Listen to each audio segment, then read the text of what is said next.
straight, yes, right, straight, yes, right, right, right, yes,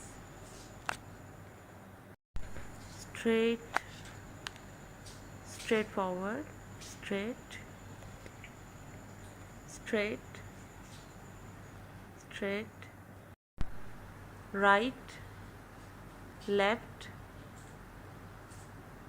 straight, right, straight, left, right, straight, left. Good.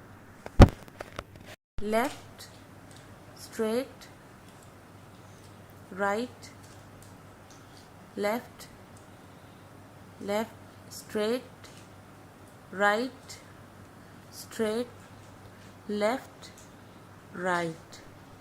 Good. One more time. Right, left, straight, right, straight, straight, straight, left. Good. Left, straight,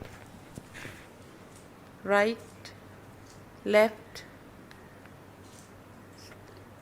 straight, right, straight, left, right.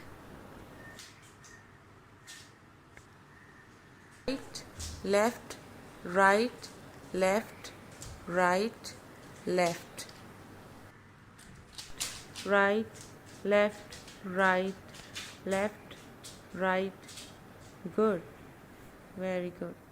Early childhood development से related और pre school से related videos देखने के लिए हमारे channel को subscribe करें।